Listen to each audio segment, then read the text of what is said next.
Vijayawada university మంచి భవిష్యత్తు కోసం తెలుగు విద్యార్థులు ఇష్టపడే యూనివర్సిటీ. కాల్ 9059052378 9059052379.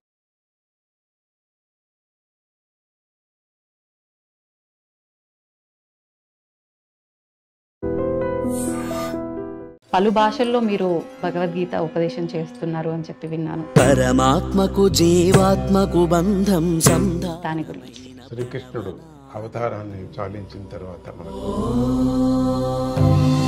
భగవద్గీత అంటే మనం చదవకూడదు, ఎవరైనా పోయినప్పుడు మాత్రమే చదవాలా, అప్పుడే వినాలా అనేటువంటి ఒక తప్పు అభిప్రాయం, కల్పన. యూరోప్లో క్రిస్టియన్స్ కూడా చదువుతున్నారు, ఎందుకంటే దాంట్లో తత్వం అందరికీ కావలసినటువంటిది. ఎక్కడ లోపం జరుగుతుందంటారు స్వామీజీ? నేను అర్థము పూర్తిగా చదవకపోవటం. అమ్మగారే మీ గురువు అని చెప్పి విన్నాము, యోగిని మేనత్త గారి గురించి కూడా. అమ్మగారి గురువులైనప్పటికీ కూడా నేను ప్రతి సెకండ్ ప్రతి గురువును నేను తీసుకుంటుంటాను. కానీ ప్రారంభం గురువు అమ్మనే నాకు. అడవిలో బతికాం మేము, ఒక 2000 ఆవులు ఉండేది, ఒక 1000 ఎకరాల వరకు తాతగారి వెళ్ళి అక్కడ అడిగాను, ఎందుకు వచ్చారు? ఏం లేదు, నేను పుట్టిన స్థలం, దీన్ని తవ్వండి. తవ్వుతున్న శివలింగం. సరే, దాన్ని అట్లా కప్పేసేయండి, చూపించదండి. అది చాలా పెద్ద కథ. అది రాగరాగని విద్య అని మహావిద్య. ఎవరైనా గొరకబెట్టి పడుకున్నారంటే నేను నమస్కారం చేస్తాను, వాళ్ళకి అదృష్టం. అది రోగం కాదు. మేనత్త గారి గురించి కూడా 2 మాటలు. ఆవిడ సంగతి నేను ఏమని చెప్తాను. బ్రిటిష్ కాలంలో నాన్నగారికి పిచ్చి పట్టిపోయి, పిచ్చి అంటే నిన్న కూడా ఏనుగు వచ్చిందని న్యూస్ ఇప్పుడు నాకు పొద్దుటూరులో ఆమె పరిపాలించారు. స్వామీజీ, సనాతన ధర్మం వేరు, వేద ధర్మం వేరా స్వామీజీ? అమ్మ, సనాతన ధర్మం అంటే వేద ధర్మమే సనాతన ధర్మం. పురాణాల్లో స్త్రీల ప్రాముఖ్యత ఏ రకంగా ఉంది? అయ్యో, స్త్రీలకే ఎక్కువ ఉంది అని చెప్పచ్చు. మైత్రేయ ఎవరు, గార్గేయ ఎవరు, వీళ్ళంతా స్త్రీలే కదా. స్త్రీలు ఖండితం ఉంది. స్వామీజీ, మీకెందుకు తెలుగు రాష్ట్రాల్లో స్వామివారిని ఇక్కడ ప్రతిష్ఠించాలని అదే అనిపించింది? హిమాలయాల్లో నేను ఆ గణపతి ఇక్కడ కనపడ్డాడు. చావు అనగానే భయపడిపోతూ ఉంటారు, దీని గురించి ఏం చెప్తారు స్వామీజీ? చచ్చేవాడిని అడిగితే బాగుంటుంది, కానీ వాడు వచ్చి చెప్పడు కదా. వచ్చేంత యముడు కనపడతారు, వాడు దూతలు కనపడతారు, అందుకని భయం. నిజంగా భగవంతుడి విషయంలో చూపించే భక్తి ఏ రకంగా ఉండాలి స్వామీజీ? భక్తి అంటే సమర్పణ భావం, రెండవ థాట్స్ లేనటువంటిది. మళ్ళీ జన్మ రాకుండా ఉండాలి అనంటే ఒక వ్యక్తి చేయాల్సిన కార్యం ఏంటి? గురువు చెప్పినట్టు వేదాంత వాక్యాన్ని వినాలా, ప్రాక్టీస్ చేయాలి. స్వామీజీ, మీ గురించి చెప్పాలి అంటే భక్తుల మాటల్లో మేము చాలా వరకు చాలా గొప్పగా విన్నాం. నిజంగా ఇదంతా ఎలా సాధ్యపడుతుంది స్వామీజీ? అది నీకు అమృతం ఎట్లా వచ్చింది అన్నట్టుగా ఉంది మీ మాట. నాకు ఎట్లా సాధ్యపడిందంటే వచ్చింది, అట్లా వచ్చేసింది. యువతకు మీరు ఒక మంచి సందేశం ఇవ్వాలి అంటే ఎటువంటి సందేశం ఇస్తారు? యువతకు చెప్పటం ఏంటంటే,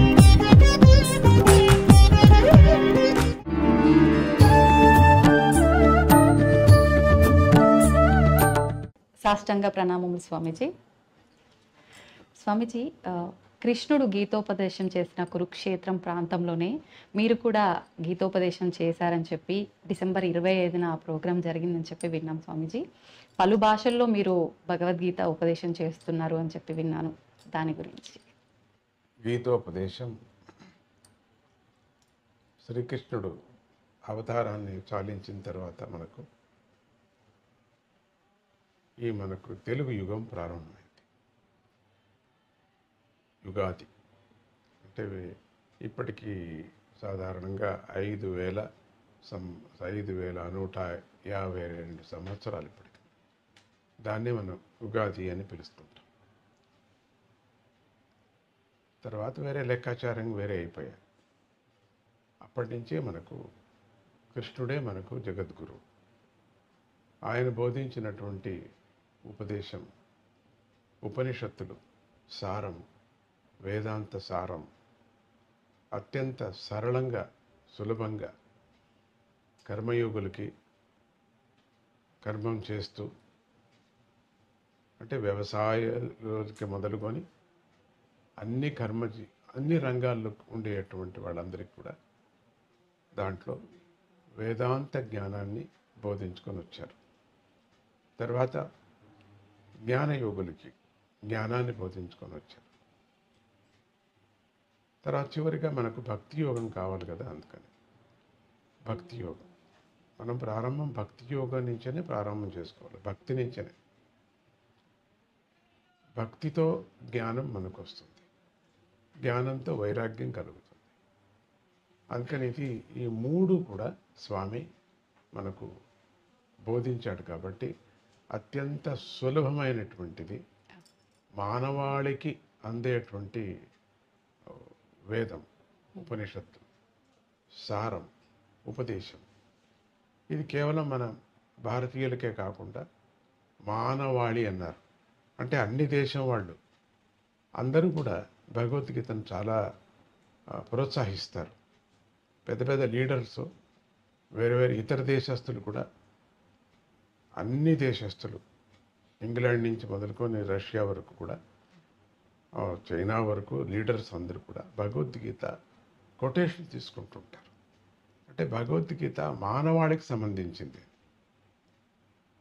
దానికి ఎక్కువ కొంచెం భారతీయులకు సంబంధించింది ఎక్కువ ఉంది కాబట్టి దాని తొందర ఏం పర్వాలేదు. మనకు ఏది కావాలనో మనం తీసుకోవాలి. వాళ్ళందరూ ఏదేది కావాలనో వాళ్ళు తీసుకున్నారు. ఈ కర్మయోగాన్ని, జ్ఞానయోగ, సన్యాస యోగాన్ని అటువంటిదంతా వాళ్ళేం తీసుకోలేదు.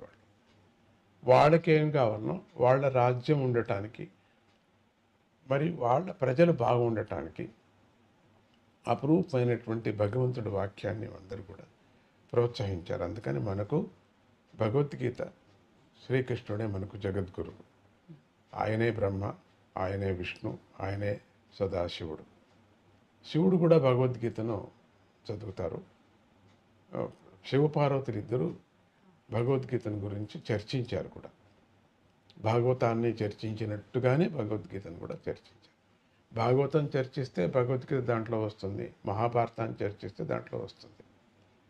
అటువంటి భగవద్గీత అందరికీ, చిన్నవాళ్ళకు, పెద్దవాళ్ళకి, చదువుకున్న వాళ్ళకి, చదువు లేని వాళ్ళందరికీ కూడా అత్యంత అద్భుతమైనటువంటి నీతిని తెలిపేటువంటిది, ఆధ్యాత్మ చింతన మార్గాన్ని చూపించే అటువంటిది మనకు భగవద్గీత. ఎవరికి ఏ రంగంలో ఉన్నారో ఆ రంగం వాళ్ళందరికీ కూడా భగవద్గీత అత్యంత శ్రేష్టమైంది. కాబట్టి అందరూ దీన్ని ఉపయోగిస్తున్నారు. మొదట్లో మనం మామూలుగా తెలుగు వాళ్ళు, ఈ రెండు తెలుగుదేశం వాళ్ళు భగవద్గీతను ఎట్లా చూస్తూ ఉంటుంటే, ఎక్కడన్నా భగవద్గీత వినపడుతుంటే వాళ్ళు ఎవరో పోయారు అనే విధంగా అనుకున్నారు. ఘంటసాల పాడుతుంటే ఎవరో పోయారు అని అట్లా పెట్టుకున్నారు దాన్ని. భగవద్గీత అంటే మనం చదవకూడదు, ఎవరైనా పోయినప్పుడు మాత్రమే చదవాలా, అప్పుడే వినాలా అనేటువంటి ఒక తప్పు అభిప్రాయం, కల్పన వచ్చింది.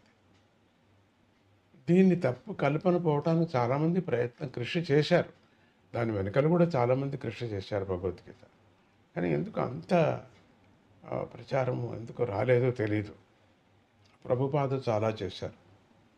తర్వాత చిన్మయానంద స్వామి చాలా వరకు చేశారు, మహానుభావుడు ఆయన.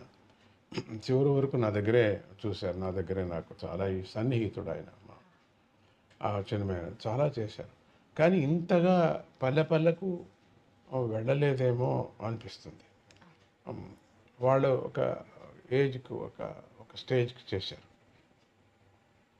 ఇప్పుడు ఇది ఎందుకు అన్ని చోట్ల వెళ్ళకూడదు, పల్లెకు ఎందుకు వెళ్ళకూడదు, తెలియని వాళ్ళకు కూడా ఎందుకు తెప్పకూడదు, విద్య లేని వాళ్ళకి ఎందుకు చదవకూడదు అనే ఒక హఠముతో మా అత్తయ్య నాకు గురువు, ఆవిడే గురువు, యోగ గురువు ఆవిడ భగవద్గీత చెప్పేటప్పుడు ఒక 2 తప్పులు చెప్తూనే నాకు వాత పెట్టింది, నువ్వు తప్పు చెప్తావా అని.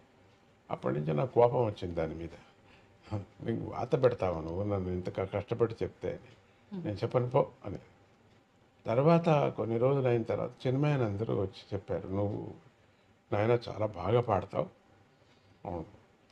నువ్వు భగవద్గీత పాడితే బాగుంటుంది, చెప్తే బాగుంటుంది అంతగా అనిపించలేదు కూడా, చూస్తాంలే. ఉమ్, సడన్గా పరమాత్ముడే నాకు ప్రేరేపణ. నేను స్వప్నం అని అంత అనను, చెప్పను.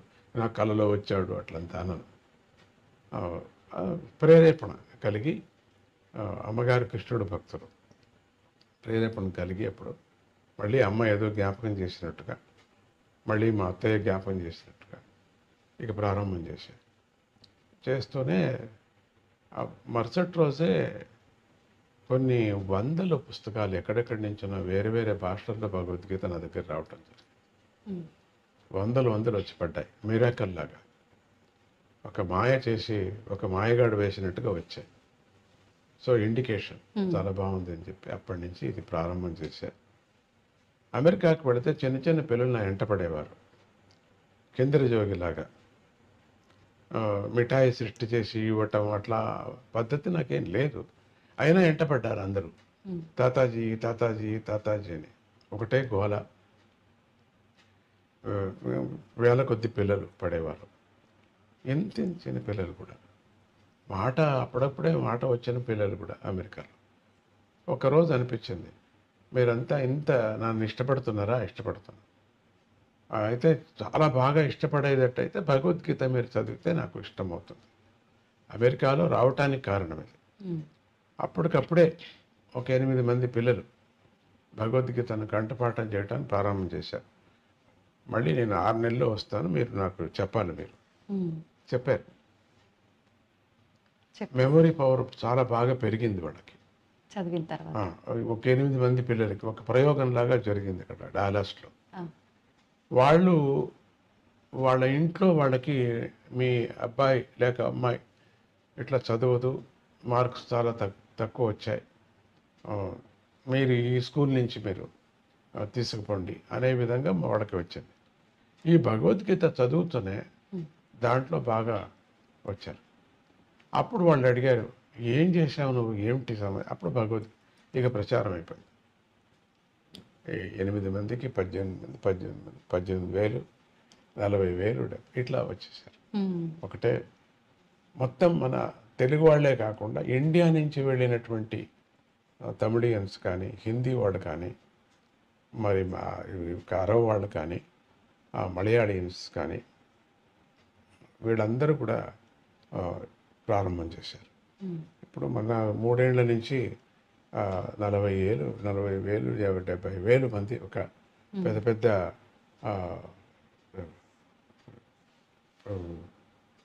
ఎరిన్ సెంటర్ అని చెప్పేసి ఒక అక్కడంతా మేము చేయటం ప్రారంభం చేసాం. స్టేడియంస్, పెద్ద పెద్ద స్టేడియంస్, మాకు చిన్న హాల్స్ పట్టలేదు. సో ఈ విధంగా వాళ్ళకి పూర్తిగా గోల్డ్ మెడలు అట్లంతా ఆ విధంగా చేయటం జరిగింది. కురుక్షేత్రంలో ఎవరెవరు చేస్తారో కురుక్షేత్రంలో తీసుకోవటం. ఎవరో నమ్మరు, ఆయన నమ్మాల్సి వస్తుంది. స్కూలుకు కూడా వెళ్ళినటువంటి వాళ్ళు సంస్కృతంలో స్పష్టంగా భగవద్గీత చదువుతారు. ఓహో, స్కూల్కే వెళ్ళలేదు వాళ్ళు, ఏమి ఓనామాలు ఏమీ తెలియదు వాళ్ళకి, ఉమ్, వాళ్ళు చదివారు. రెండవది ఈ మురికి పని చేసేటువంటి వాళ్ళు కూడా చదువుతున్నారు. అంటే ఇంక మన వాళ్ళు ఎట్లా ఉండొచ్చు చెప్పండి, అవును, సిగ్గు అవుతుంది మన వాళ్ళకి కూడా. నిజంగా. అట్లా ప్రతి ఇంట్లో కూడా భగవద్గీత. మొన్న లాస్ట్ టైం నేను ఫ్యామిలీ మెంబర్స్గా తీసుకువెళ్ళాను. ఉమ్, తల్లి, తండ్రి, పిల్లలు, కుటుంబం. వాళ్ళ ఇంట్లో పిల్లలు, వాళ్ళ నాన్న, అమ్మ కూడా. అట్లా విచిత్రం. అందులో ప్రత్యేకించి డాక్టర్ ఫ్యామిలీస్ కూడా చాలా ఉన్నాయని మంది చెప్పి విన్నాను ఎక్కువ స్వామిజీ. ఉన్నారు, వాళ్ళే ఎక్కువ ఉన్నారని చెప్పచ్చు. ఉమ్, వాళ్ళకి ఏదో ఒక మనస్సులో సంతోషాన్ని కల్పించేటువంటిది. ఉమ్, మంచి వ్యాపారస్తులు కూడా దీంట్లో ఉన్నారు, డాక్టర్సే ఎక్కువ ఉన్నారు చెప్పచ్చు. ఉమ్, అట్లా ఫ్యామిలీ వాళ్ళంతా కురుక్షేత్రానికి తీసుకువెళ్ళాం. ఉమ్, 3వ పర్యము 4వ పర్యం కురుక్షేత్రానికి వెళుతుంటుంది. ఉమ్, అది వీళ్ళకి ఒక ప్రమోట్ లాగా. కురుక్షేత్రం నాతో 3 రోజులు మీరు ఉండగలరు ఉమ్, అంటే వాళ్ళకి కంఠపాఠం చేయటం. ఎవరికి క్లాస్లో సరిగా ఉన్నారు లేదు మొద్దుగా ఉన్నారు అన్న పిల్లలకి భగవద్గీత చెప్పిస్తే అటు భగవద్గీత వస్తుంది, అటు వాళ్ళ ఇంట్లో మంచి కార్యక్రమం జరిగినట్టు ఉంటుంది. రెండోది వాళ్ళ ఇండ్లలో సైకలాజికల్గా ఇప్పుడు చూస్తే గమనిస్తే కష్టాలన్నీ పోయినట్టుగా ఉన్నాయి, అందరికీ ఉన్నాయి కష్టాలు, ఎక్కడికి పోవు కదా అవి. అవును. అయినా దాన్ని కేర్ చేయకోకుండా బతుకుతున్నారు, సంతోషంగా ఉన్నారు, హ్యాపీగా ఉన్నారు, నందగోకులం లాగా ఉన్నారు. అట్లా ఇండియాలో కూడా అన్ని చోట్ల తయారవుతున్నాయి. ఇండియాలో కూడా ప్రతి పల్లెలో కూడా మేము ఈ కార్యక్రమం చేస్తున్నాం. ఇది భగవద్గీత క్రాంతి లాగా ఇప్పుడు జరుగుతున్నది, ఇంకా ఎక్కువ అవుతున్నది. ఒక టీచరు ఒక పద్ధతి మేము పెట్టుకున్నాం. ఒక టీచర్ ఒక 10 మందికి పిల్లలకు చెప్పాలి, వాళ్ళలో గోల్డ్ మెడల్ తీసుకుంటే ఆ 10 మందికి ఇంకొక 10 మందికి చెప్పాలి. సో 1 to 1 అట్లా ఇంటింటికి భగవద్గీత లాగా. దీంట్లో ఇంకొక తమాషా అంటే అరేబియన్స్ కూడా చదువుతున్నారు, ముస్లిం కంట్రీలో కూడా చదువుతున్నారు, అరేబియన్స్ చదువుతున్నారు, యూరోప్లో క్రిస్టియన్స్ కూడా చదువుతున్నారు. అది కూర్చొని వాళ్ళు చదువుతుంటే, వాళ్ళంతా తెల్లవాళ్ళు చదువుతుంటే ఎంత ఆనందమో. పరమాత్ముడు అందరికీ కావాలా, ఎందుకంటే దాంట్లో తత్వం అందరికీ కావలసినటువంటిది. కొన్ని భాగాలు ఏదో ఇక్కడ ఉండే వాళ్ళకి మాత్రం ఉంది, కానీ అన్ని భాగాలు భగవంతుడికి, అవి మన మనుషులు కావలసినటువంటిది. అది భగవద్గీత యొక్క క్రాంతి, భగవద్గీత యొక్క యజ్ఞం. అది దాని గురించి ఎంతైనా నేను చెప్పగలను. అట్లా సంతోషంతో అన్ని చోట్ల ఈ భగవద్గీత ప్రచారంగా వాళ్ళకే మంచిది, జీవనానికి చాలా మంచిది. స్వతహా శక్తి వాళ్ళకు వస్తుంది, ఎవరిని ఏం అడగాల్సిన పని లేదు.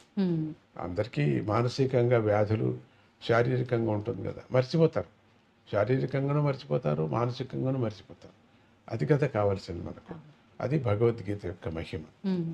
స్వామీజీ, ఇందాక మీరు అన్నట్టుగా భగవద్గీత ఇంత ప్రచారం చేస్తున్నాము, అసలు చదువు రాని వాళ్ళు కూడా చదువుతున్నారు, నిజంగా ఇదంతా గొప్ప విషయము. కానీ అందులోని సారాన్ని మీరు ఇందాక చెప్పినట్టుగా చనిపోయిన వారి దగ్గర మాత్రమే వినిపించే ఒక దానిలాగా మాత్రమే మన తెలుగు రాష్ట్రాల్లో ఎక్కువగా వింటున్నాము. అందులో సారాన్ని మొత్తం ఏంటి అనేది అవగాహన చేసుకోలేకపోతున్నాం. ఎక్కడ లోపం జరుగుతుందంటారు స్వామీజీ? నేను అర్థము పూర్తిగా చదవకపోవటం, అర్థాన్ని మనం మాటిమాటికి వినకపోవటం, అర్థం వ్యాఖ్యానం చేసే పుస్తకాలు దండిగా ఉన్నాయి. ఇప్పుడు ఇంతలా పుస్తకం స్వామీజీ రాశారు, చాలా పెద్ద వ్యాఖ్యానం. అది దాంట్లో అంత పెద్దది అయ్యలేదని మళ్ళీ చిన్నదిగా కూడా దాన్ని చేశారు. అర్థం చేసుకుంటే మనకు చనిపోయిన వాళ్ళకి కాదు, అది బతికిన వాళ్ళకే అని చెప్పాలి. ఇప్పుడు చనిపోయిన వాళ్ళు ఎక్కడ ఉంటారు? చనిపోయిన వాళ్ళ ముందర భగవద్గీత చదివితే బతికిన వాళ్ళకి మెలకువ. ఒకరోజు నువ్వు ఇట్లా అయిపోతావు, జాగ్రత్తగా ఉండు, నువ్వు దానికోసం నువ్వు సాధించు అని బతికిన వాళ్ళకి జ్ఞానం, కానీ చచ్చిపోయిన వాళ్ళకు జ్ఞానం కాదు. ఇంకా ఎక్కువ దాంట్లో లోతుగా యోచన చేస్తే ఆ జీవి ఉత్తమ గతి పొందుతుంది అనేటువంటి ఒక నమ్మకం. ఇప్పుడు వెళ్ళినటువంటి జీవి భగవద్గీత ఇంకా బతికినప్పుడే వినాలా, పోయినప్పుడే ఏమి వినేది లేదు. వాళ్ళ మంచి ప్రయాణం కానీ, ఎందుకంటే మనం గరుడ పురాణం చాలా నమ్ముతాం మనం. రెండవది పునర్జన్మం నమ్ముతాం మనం, కానీ పాపాల గురించి మనం నమ్ముతాం. పాపభీతి లేకపోతే మనుషులు ఉండడం కదా. అందుకని ఇప్పుడు అది ఆ భావము ప్రతి ఒక్కరికి చచ్చిపోయిన దానికి వైరాగ్యము, త్యాగము అంత మాత్రమే భగవద్గీత చెప్పలేదు. బతికే విధానం కూడా చెప్పింది, వ్యాపార విధానం చెప్పింది. దాంట్లో ఎట్లా నువ్వు పుచ్చుకోవాలా, ఎంత తీసుకోవాలా, ఎంత మోసం చేయకూడదు, అది కూడా చెప్పుకొని వస్తుంది.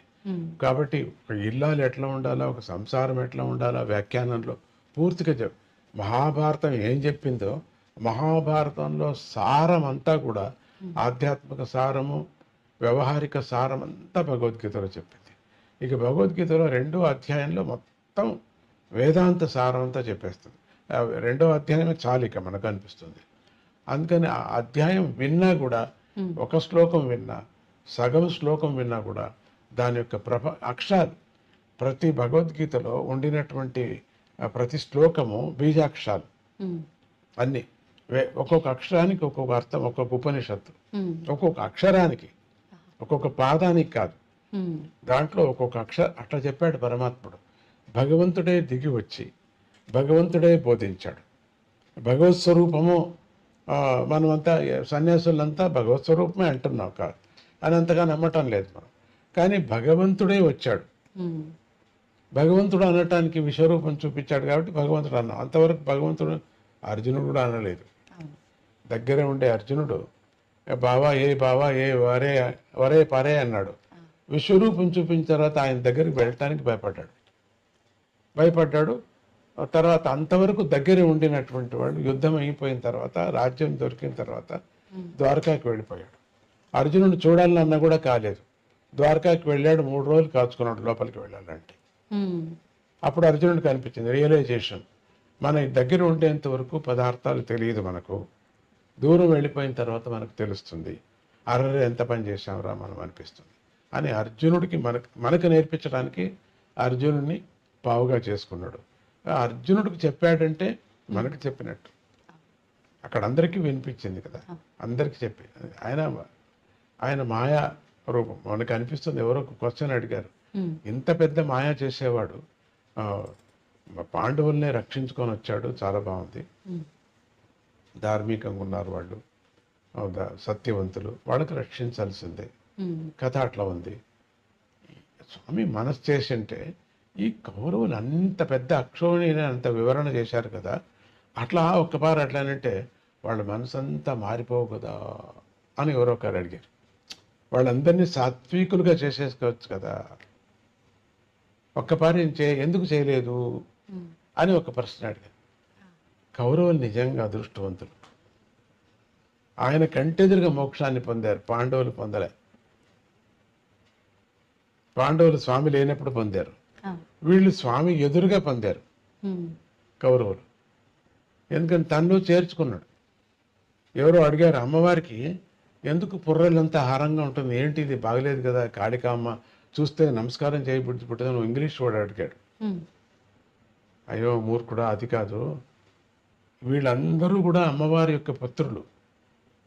దుర్మార్గం వచ్చింది వాళ్ళకి, సత్వగుణం మారిపోయి వాళ్ళకి రజోగుణం వచ్చి తమో గుణంతో నాశనం అయిపోయారు.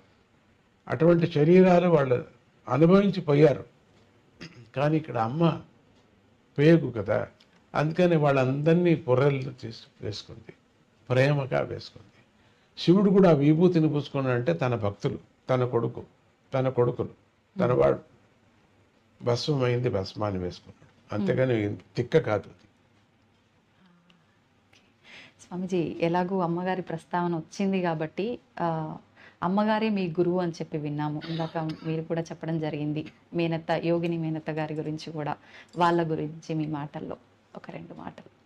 అమ్మగారి గురువులైనప్పటికి కూడా నేను ప్రతి సెకండు ప్రతి గురువును నేను తీసుకుంటుంటాను. దత్తాత్రేయుని ఇప్పుడు 24 గురువులు ఆయన ఎట్లా తీసుకున్నారో నేను అంతకన్నా ఎక్కువ తీసుకున్నాను. నాది లెక్క ఎక్కువ అయిపోయింది. కానీ ప్రారంభం గురువు అమ్మనే నాకు, సంగీతంలో కానీ జ్ఞానంలో కానీ, మరి ఎట్లా బతకాలనేది కానీ. అడవిలో బతికాం మేము, మాకు ఇది ఏది తెలీదు, కరెంటు కూడా మాకు తెలియదు అప్పట్లో. 5 ఏళ్ళ వరకు నాకేం తెలియదు, కరెంటు ఏమీ తెలియదు నాకు, ఏ మిక్సీ కరెంటు ఏమీ తెలియదు. అంతా అన్ని చేతిలోనే చేసుకొని, అన్ని ఆవులు, ఒక 2000 ఆవులు ఉండేది, ఒక 1000 ఎకరాల వరకు తాతగారిది, అన్నీ అడవి అంతా తానే తీసేసుకొని చేసేసాడు. అట్లా బతికాం. అక్కడే నేను పుట్టింది కూడా, బ్రహ్మకుండంలో పుట్టాను. 3 నదులు చేరుతాయి, అక్కడే అమ్మ ధ్యానం చేసేది. ఆ ధ్యానంలో నేను పుట్టాను పుట్టాను అంట. అప్పుడు ఈ ట్రైబల్స్ తీసుకువెళ్ళిపోయారు ఆ శిశువు నీళ్ళలో పడిన తర్వాత, నీళ్ళలో కొట్టుకొని పోతూ ఉంటే ట్రైబల్ అమ్మకు జ్ఞానం లేదు. అప్పుడు అమ్మమ్మ గారు వెళ్ళి ఎవరో చెప్పారు, ఇట్లా మీ శిశువుని తీసుకుపోతున్నారు, మీ మనవుడు అది అమ్మకే పుట్టింది అట్లా అని. అట్లా ఎవరు చూసారే ఉంటావు, చూసిన వాళ్ళు దేవతలే ఉండొచ్చు. అప్పుడు వెళ్ళి అమ్మమ్మ తీసుకొచ్చి ఒక స్థలంలో వేశారు. ఆ ట్రైబల్స్ ఇచ్చారు. అది ఒక అర్కావతి నది దాటి అది అక్కడ పెద్ద కావేరీ నది కూడా, చాలా పెద్ద కావేరీ నది, అఖండ కావేరీ. సరే అక్కడి నుంచి అప్పుడు అర్కావతి బాగా నీళ్లు ఉండేవి, ఇప్పుడు ఉన్నాయి. అక్కడి నుంచి తీసుకొచ్చి ఒక భూమి వాళ్ళు ఉండినటువంటి స్థలం దగ్గర వేశారట. ఇది అయిన తర్వాత 21 సంవత్సరాలు అయిన తర్వాత నేను చూడాలనిపించింది నాకు ఆ భూమిని, నేను పుట్టిన స్థలం చూడాలనిపించింది. భక్తులంతా ఒత్తిడి, మీ స్థలం చూపించండి, మీరు పుట్టిన స్థలం, వద్దు అన్న వినలేదు. సరే ఇటువంటి వాళ్ళు ఉంటారు కదా, సంతోషటువంటి వాళ్ళు, సరే వెళదాం. వెళ్ళి అక్కడ అడిగాను, ఇక్కడ దేవర్సి గౌడ అని అక్కడ ఆయన చూసుకుంటుంటాడు, బాగా వయసు అయింటుంది. అడుగుతూనే అంతా మీ తాతగారితో ఇదంతా మేము తీసుకున్నాము, చాలా సంతోషం. మనవుడు వచ్చారు, మీరు చాలా సంతోషం. నువ్వైనా వచ్చావు, మాకు సంతోషం అయిపోయింది. నాకు అవసాన కాలం అయిపోతున్నది. ఎందుకు వచ్చారు అంటే ఏం లేదు, నేను పుట్టిన స్థలము అది చూసి అక్కడ ఒక స్తూపం కట్టాలా అని, ఒక పెద్ద స్తూపం కట్టాలని భక్తులు అపేక్ష పడుతున్నారు. ఓహో, నాకు ఇవ్వు కొంచెం, ఒక 40 అడుగులు మాత్రమే ఉంటాయి. అంతే కదా, మీరు పుట్టిన స్థలం చూపిస్తారా? తీసుకువెళ్ళండి. అట్లా తిప్పారు, తీసుకువెళ్తే ఇక్కడ వేశారు. ఫస్ట్ శరీరం పడింది ఇక్కడ భూమి మీద, ఇక్కడ అని పడిందని ఎట్లా చెప్తారు? మీకు తెలియదు కదా, శిశువు కదా. ఇక్కడ ఎందుకు చెప్తున్నారు? మీ పక్కలో ఎవరు లేరు కదా, ముసలవాడు చూసిన వాళ్ళు లేదు. ఇక్కడే దీన్ని తవ్వండి. తవ్వుతూనే శివలింగం, ఒక చిన్న ఆలయం లాగా శివలింగం. సరే, దాన్ని అట్లా కప్పేసేయండి, చూపించదండి అని చెప్పి ఆ లింగం మాత్రం పైకి తీసి అక్కడ ప్రతిష్ఠ చేయటం జరిగింది. దత్తాత్రేయుని ప్రతిష్ఠ చేయటం జరిగింది. నాకు కొంచెమే చాలు అన్న, ఒక 1/2 ఎకరా అంత చాలదు మీకు, 5 ఎకరాలు ఇస్తా మీకు అన్నాడు. ఇది మీ భక్తులను చూసి మీకు చాలదు ఇదంతా. సరే, అట్లే చేయండి. తర్వాత పిల్లలకు కూడా వాళ్ళకి వైరాగ్యం పుట్టి వాళ్ళు కూడా ఇచ్చేస్తారు. చాలా పెద్ద ఏరియా అయింది, బాగుంది. అక్కడ మంచి మెడిటేషన్ కూడా చాలా.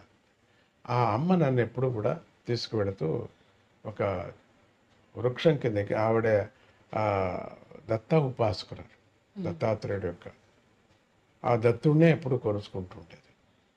ఫకీర్ సాఫీ అని చెప్పేసి ఒక ఆయన, 150 ఏండ్లు ఆయనకి, 120 నుంచి 150 ఏండ్లు అతనికి. ఆయనే కాచుకున్నారు వచ్చి. ఆ తాతగారు చెప్పారు, నువ్వు ఎందుకున్నాయా ముసలివాడు అంటే, నా గురువు పుడతాడు, నేను చూసుకొని వెళ్ళిపోతాను. ఎవరికి పుడతారు? ఆ కూతురుకు పుడుతుంది. పెండ్లే కాలేదు, పెండ్లి అవుతుంది, పుడతాడు, చూసుకొని వెళ్తాడు. పెండ్లి కావటం జరిగింది. యాత్రకు వచ్చిన వాడు పెళ్లి చేసేసారు నాన్నగారిని. చాలా పెద్ద కథ అది, చాలా పెద్ద కథ. ఆ పెళ్లి యాత్రకు వచ్చిన వాడిని చేయటం జరిగింది. ఆయన పుట్టడం 5 ఏండ్లు అయిన తర్వాత, 5 ఏండ్ల వరకు పుట్టలేదు, కాచుకునే ఉన్నాడు. అయిన తర్వాత పుట్టడం జరిగింది. పుడుతూనే నమస్కారం చేసుకుని వెళ్ళిపోయాడు. ఎక్కడికి పోయాడో ఎవరికి తెలియదు. ఆ ఫకీర్ ఆయన గుర్తుగా ఇల్లు కూడా మేము అట్లే కట్టాం, ఆయన గుర్తుగా ఉండని అని చెప్పేసి. అమ్మగారు నన్ను ఎత్తుకొని అక్కడంతా సంగీత ప్రియ, చాలా సంగీతం, వీణంతా వాయించింది. ఆ సంగీతం నాకు అబ్బింది. రెండవది ఆ పక్షులు చూపించేది. ఆ చెట్టు ఇప్పటికీ అక్కడే పక్షులు వస్తూ ఉంటాయి. ఆ చెట్లు లేవు, అంత పెద్దగా ఉన్నాయి, అయినా దాంట్లో ఇప్పటికీ అక్కడ వస్తుంటాయి. రాత్రిపూట కొన్ని వేల పక్షులు వస్తాయి అక్కడికి. ఆ పక్షుల యొక్క రవం వినటం, దాని యొక్క స్వరం వినటం, ఇట్లా చూపిస్తూ తర్వాత పొలానికి తీసుకువెళ్ళేది దిన్నం. చూడు రాగులు ఎంత బాగున్నాయో, ఇక్కడ నేను వీణ వాయించాను, రాగులు వచ్చాయి చూడు బాగా, చూడు ఇక్కడ వీణ వాయించాను, ఆవులన్నీ మంచి పాలు ఇస్తున్నాయి చూడు, చూడు పండ్లు ఎంత బాగున్నాయో, అకాలమైన పండ్లు, మామిడి పండ్లు అకాలం, మామిడి పండ్లు చూడు ఎంత బాగున్నాయి, ఎంత రుచిగా ఉన్నాయో చూడు. అకాలం చింతకాయలు, పెద్ద చింత చెట్టు ఉండేది అక్కడ, 5-6 చింత చెట్టు. అన్ని సంగీతంలో అవుతుంది నాన్న అని చెప్పి. సంగీతం మీద మీరు అమ్మ ఆ రాగులు, మరి వరి కూడా ఉండేది, వరి, తర్వాత ఈ చింత చెట్లు, మామిడి పండ్లు, పూల చెట్లు కూడా దండిగా ఉంటాయి, పూలు, ఇవన్నీ చాలా ఎంత బాగున్నాయమ్మా. దీన్ని మనుషుల మీద ఎందుకు ప్రయోగం చేయకూడదు? నాకు 5 ఏండ్లు అంతే, 4.5 ఏండ్లు. మాటలు అంతే, వచ్చిపోయే మాటలు. నువ్వు చెయ్యి అన్నారు, నీకు అది అబ్బుతుంది అన్నారు, అంతే. అది ఉపదేశం, నీకు అబ్బుతుంది, నువ్వు చెయ్యి అన్నారు. మనం ఎందుకు మనుషుల మీద చేయకూడదు? ఈ చెట్ల మీద, ఆవుల మీద చేసే బదులు మనుషుల మీద కూడా ఎందుకు చేయకూడదు? మంచి బాగవుతుంది కదా వాళ్ళకి, చేయవచ్చు. అది రాగరాగణి విద్య అని మహావిద్య అది. అది దీంట్లో చిదంబరంలో ఒక లైబ్రరీ, కుంభకోణం లైబ్రరీలో ఆ పుస్తకం ఇప్పుడు అంతా మాయమైపోయింది. ఇది తాళాపత్ర గ్రంథంలో ఉండేటువంటి రాగరాగిణి విద్య. ఆ విద్యను ఎట్లనో అమ్మకి తెలుసు, ఎందుకంటే వాళ్ళ తాత ముత్తాత వాళ్ళంతా అక్కడి నుంచి వచ్చిన వాళ్ళు. అది చెప్పుకొచ్చిందమ్మ, రాగరాగిణి విద్య నోటుతో. రాయటం ఏమీ లేదు, భాగవతం అంతా రాసింది, పుస్తకంలో రాసుకుంది తన కన్నడం లాంగ్వేజ్లో. ఆ రాగరాగిణి విద్య నోటుతో చెప్పింది నాకు. 5 ఏళ్లకు ఏమి పోయి ఉంటుంది బుర్రలో తెలియదు, అంత ఎంత పోయిందో అంత. సో అందుకని ఆ రాగరాగిణి విద్య అబ్బటము అప్పుడే దీన్ని చేయటం. మరి ఈ పక్షులు యొక్క స్నేహం నాకు రావటం అక్కడ, ఎందుకంటే గగన చరాలు అయిన తర్వాత మనుషులు అవుతారు. అందుకని ఉత్తమ మనుషులు కావాలా అనే ఒక దృష్టితో పక్షులకు ఆహారం పెట్టండి అంటుంటా. మన కుటుంబంలోనే పుడతారు వాళ్ళు. మనం ఏమైనా మంచి ఆహారం పుడితే మంచి పిల్లకాయ పుడతాడు, మంచి పిల్లగా పుడుతుంది, మన ఇంట్లోనే పుడుతుంది. మన బంధువులుగా ఒక పక్షిని చూసామంటే మనం అది బంధువుగా పుడుతుంది. ఇది నియమం ఇది. ఒక కాకిని చూస్తే, ఒక గద్దను చూస్తే మన దగ్గర పుడుతుంది, అది మన వంశంలో పుడుతుంది, అది తప్పదు. అది అంటే రుణానుబంధ రూపేణ అని చెప్పి అంటారు కదా స్వామీజీ, ఇది దాని కిందకే వర్తిస్తుంది అదే ఆ దృష్టి దోషం మీద, దృష్టి పాతం అంటారు దాన్ని, దృష్టిపాతం మీద వచ్చేస్తుంది అది. అది రుణం అనేది. గాడిది కూడా మన ఇంట్లో పుట్టచ్చు, అది వేరే. కానీ ఇది ఎక్కువ అక్కడి నుంచి కాదు, తక్షణం పుట్టేది పక్షి నుంచి మనిషి పుడతాడు. సో మనం ఎప్పుడు ఆహారం వేస్తున్నాం మన ఇంట్లోనే పుడుతుంది, మంచిగా పుడుతుంది. ఒకవేళ వేరే చోట పుట్టినా పర్వాలేదు, మనకు దాని ప్రశ్న వద్దు. మంచిగా పుట్టని, మంచిగా ప్రజలు కానీ అనే దృష్టితో పక్షులను సాకమని చెప్తున్నారు. నాదాన్ని వినండి, సూదింగ్ నాదం. రాత్రిపూట పడుకునేటప్పుడు మంచి నాదం వింటే హాయిగా నిద్ర వస్తుంది. మరి ఇంకేది మనం ఏది తాపత్రయాలు పడాల్సిన పని లేదు. నిద్ర మంచిగా ఉంటే పొద్దున బాగా మనం మాట్లాడతాం, లేకపోతే తిక్కగా ఉంటుంది. 2 రోజులు నిద్ర రాకపోతే మనిషిని మనం మాట్లాడించడానికి అయ్యలేదు, బుద్ధి చెడిపోతుంది. అది పరమాత్ముడు ఇచ్చినటువంటి గిఫ్ట్. ఎవరైనా గొరకబెట్టి పడుకున్నారంటే నేను నమస్కారం చేస్తాను, వాళ్ళకి అదృష్టం. గొరకబెడుతున్నాడు అని తిట్టాను నేను, వాళ్ళ యోగం అది అని, వాళ్ళ యోగం. లేకపోతే అట్లా రాదు వాళ్ళకి. అది అంత గొరకపెట్టి నిద్ర అనేది ఎవరికి కష్టం వచ్చేది. అట్లా గాఢ నిద్రపోతున్నారంటే ఎంతో అదృష్టము చేసుకున్నారు కాబట్టి అది రోగం కాదు. అది కొద్దిగా ఉండవచ్చు ముక్కులో, కానీ రోగం కాదు. స్వామిజీ, మేనత్త గారి గురించి కూడా 2 మాటలు. అమ్మా, మేనత్త గారి గురించి కూడా 2 మాటలు. మేనత్త గారు యోగా ఆవిడకి చాలా ఇష్టమైంది. రెండోది భగవద్గీత, యోగం, ఉపనిషత్తులు అంతా చెప్పుకునేది. ఆవిడ సంగతి నేను ఏమని చెబుతా. బ్రిటిష్ కాలంలో ఆవిడ అంటే మా మేనమామ గారు బ్రిటిష్ కాలంలో ఆయన ఈ సోడాలు కనిపెట్టేవారు. సోడా అంటే నీళ్ళలో గ్యాస్ వేసి సోడా, అది ఇప్పుడు కనపడదులేండి, ఇప్పుడు లేదు అది. ఆ మిషన్ పెట్టుకొని చేసేవారు. దాని నుంచి బ్రిటిష్ వాళ్ళకి దగ్గర అయిపోయాడు.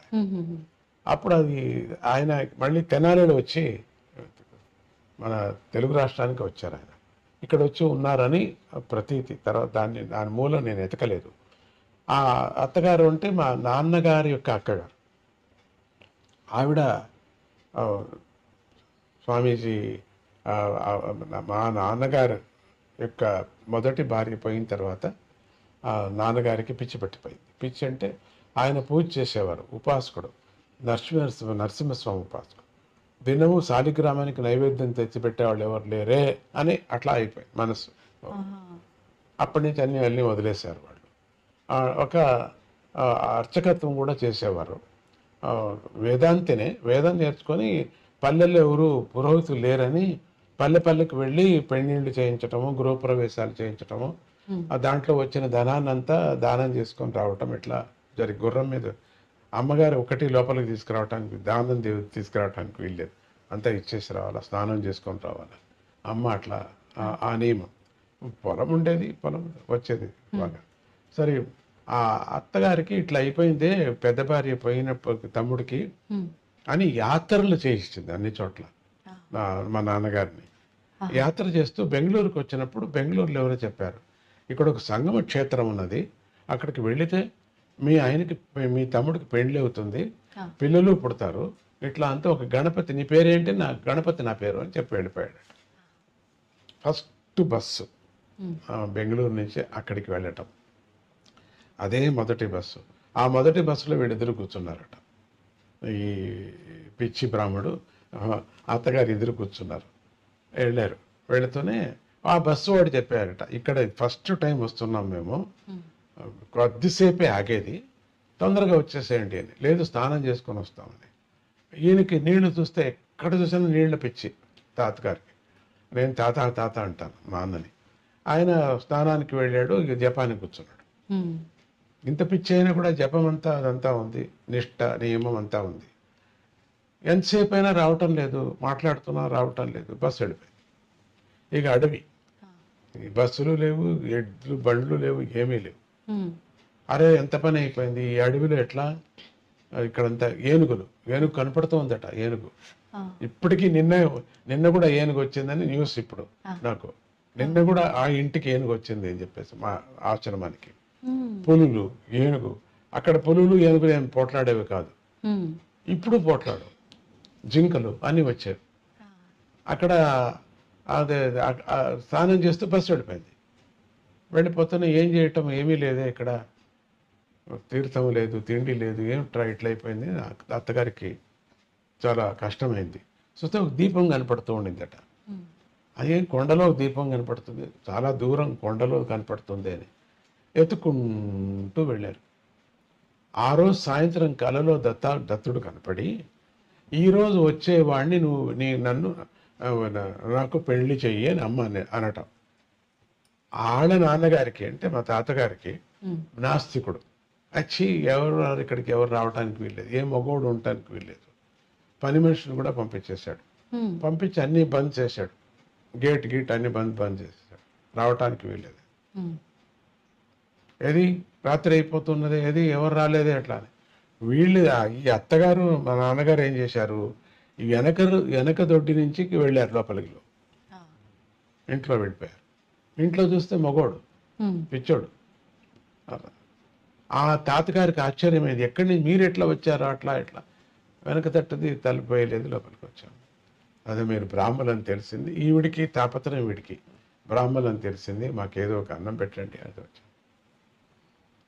మగవాడు వచ్చాడు కదా, రాత్రి లోపల వచ్చారు కదా మగవాడు, చూడండి. అప్పుడు తాతగారు అడిగారట, ఏంటి ఈయనకి ఇట్లా అయిపోయింది పిచ్చి, పెళ్లి చేస్తే మాత్రమే సరిపోతుందని చెప్పారు. పెళ్లి చేస్తే సరిపోతుంది, ఇది ఛాలెంజా? అవును ఛాలెంజ్. అయితే నా కూతుర్నిచ్చి పెళ్లి చేస్తాను, చూడండి సరిపోతుంది, ఆ క్షణమే సరిపోతుందని. అప్పటికప్పటికే పొద్దున్నే పెళ్లి చేసేసారు. సరిపోయింది పిచ్చి. మీరేమంటారు, మీ టీవీ ఏమంటుంది చెప్పండి. సరిపోయింది పిచ్చి, సరిపోయింది. షాక్ అవుతాం స్వామీజీ. అది మా మేనత్త గారి యొక్క కృషి. ఆవిడ కూడా కొంచెం చిన్న ఉపాసకురాలు. దాంతో వాళ్ళకి 5 ఏళ్ళు అయిన తర్వాత ఈ బాలకుడు పుట్టడం జరిగింది. మిమ్మల్ని అంతా చూడాలి కదా, నేను మంచి కర్మ నాకు ఉంది, అంత కావాలి. సో అట్లా మా మేనత్త గారి యొక్క తర్వాత ఆవిడ దగ్గరే నేను కొన్ని రోజులు పెరిగాను. మళ్ళీ చక్రం అంతా వేరే అయిపోయింది. పొద్దుటూరులో నేను పెరిగా.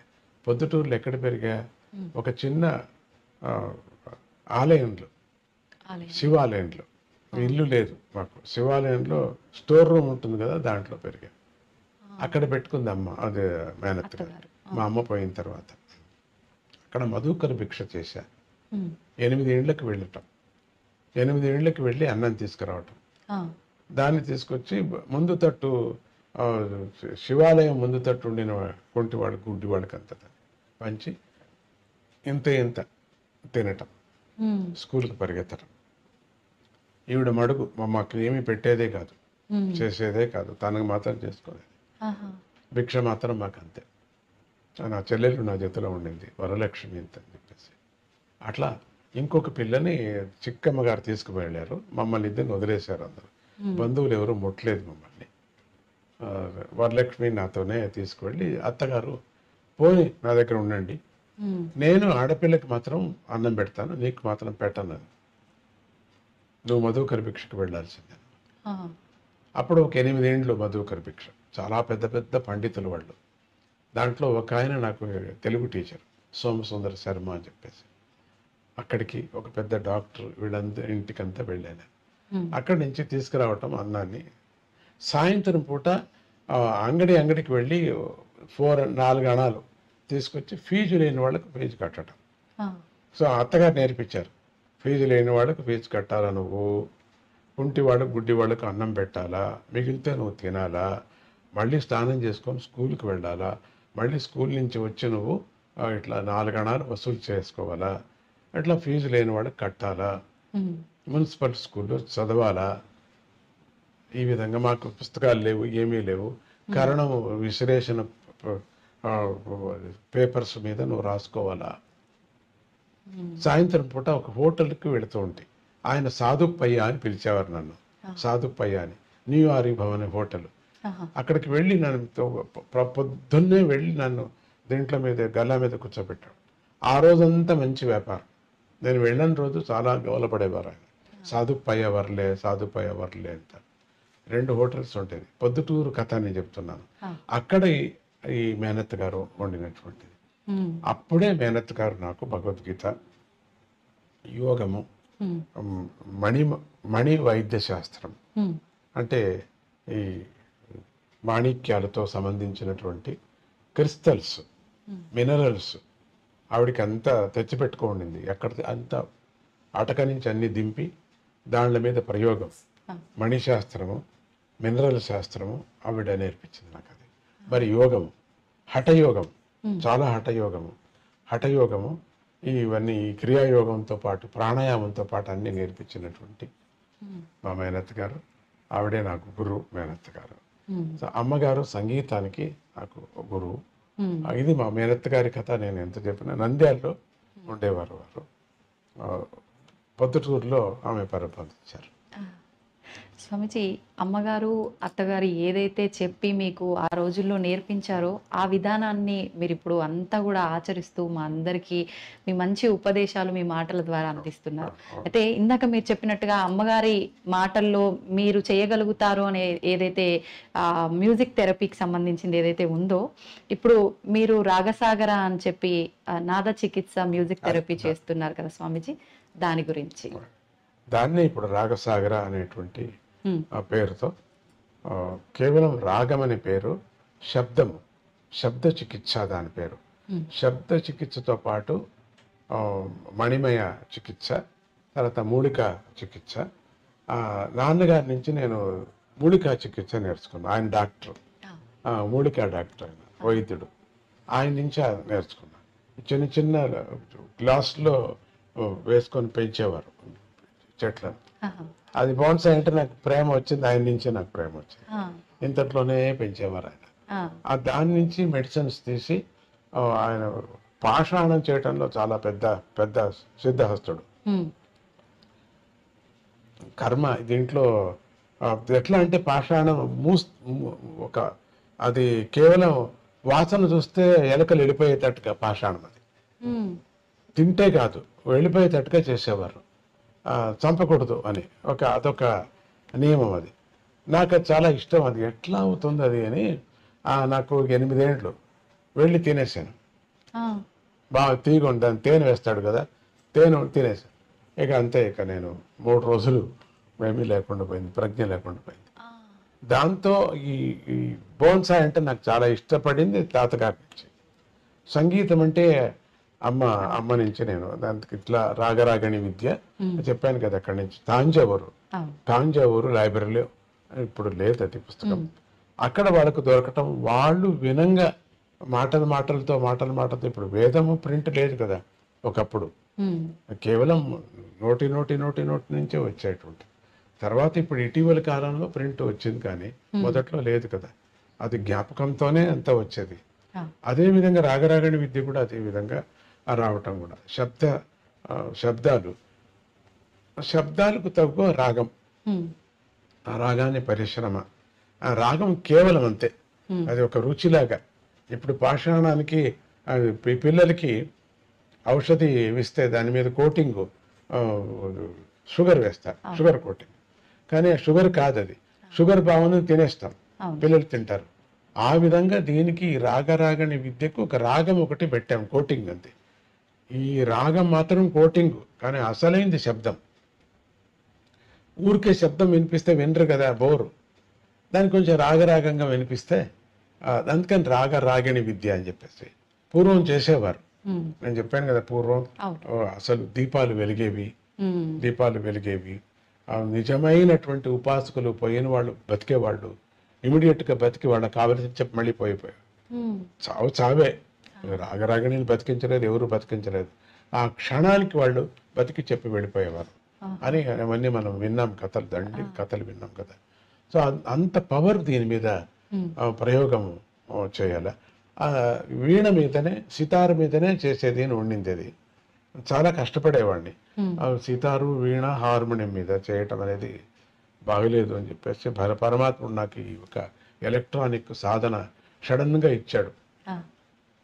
మళ్ళీ చేయలేదు, ఇక చేయలేరు, అట్లా ఇచ్చారు. అది ఇంతవరకు చేయలేదు, మళ్ళీ చేయరు, అటువంటి ఒక వాద్యం దొరికింది. దాంతో ఎవరు ఇది వాద్యమా, ఇన్నేళ్లకు ఇంకా పెట్టుకున్నారా అంటారు. అటువంటి వాద్యం దాంట్లో మాడిఫై చేసి ఎలక్ట్రానిక్ ఎంతెంత ఉపయోగించుకోవాలనో ఆ విద్యను అంత ఉపయోగించుకొని దీన్ని చేయటం జరుగుతున్నది. ఆ విద్య దాంట్లో ఈ రాగం ఇప్పుడు నాడుల మీద ప్రతి ఒక్కటి మాట్లాడేటప్పుడు, ఇప్పుడు మీరు కారులో కూర్చొని వెళుతున్నప్పుడు ఇట్లా పైనుంచి కిందికి ఇటు వెళ్ళేటప్పుడు చూస్తే ఆ గాలికి, ఆ ఒత్తిడి గాలికి పొట్టంతా ఒక మాదిరి హాయిగా ఉంటుంది. ఆ కింద నుంచి పైనకి ఇటు వెళ్ళేటప్పుడు ఆ సెకండ్ ఆ ఫీలింగే వేరే ఉంటుంది. ఎంత పొట్ట నొప్పి ఉన్నా, ఎంత తలకాయ నొప్పి ఉన్నా కూడా మళ్ళీ అట్లే దిగాలా అనిపిస్తుంది. మళ్ళీ ఆ కారు అట్లే దింపుతావా అనే పరిస్థితులు ఉన్నాయి. ఎంతో మంది చేశారు కూడా. అట్లా దిగేటప్పుడు ఎంత హాయిగా, ఆ క్షణం ఎంత హాయిగా ఉంటుందో చూడండి. అదే మాదిరిది డౌన్కి దిగి కొంచెం పైకి ఎక్కేటప్పుడు, డౌన్ నుంచి వచ్చేటప్పుడు ఆ గాలి ఒత్తిడికి, ఆ శబ్దానికి, ఆ శరీరంలో కలిగినటువంటి ఒక భావన, ఆనందం టాయని కలుగుతుంది కదా. అది ఆ శబ్దము ఒత్తిడి, వాయు ఒత్తిడికి. సో అదే విధంగా దీన్ని 24 hours చేస్తున్నారు స్వామీజీ అంతే. అది ఒక క్షణం మాత్రం అవుతుంది, ఇట్లా వెళ్ళి ఇట్లా వచ్చేటప్పుడు. దీన్ని మాత్రం 24 గంటలు చేయాలని చెప్పేసి అది చేయటం రాగరాగని విద్యలు. అది కొత్తగా చెప్తున్నా మీకు, దీన్ని ఎక్కడ నేను చెప్పలేదు, ఇప్పుడు ఈ టీవీకే కొత్తగా చెప్తున్నాను.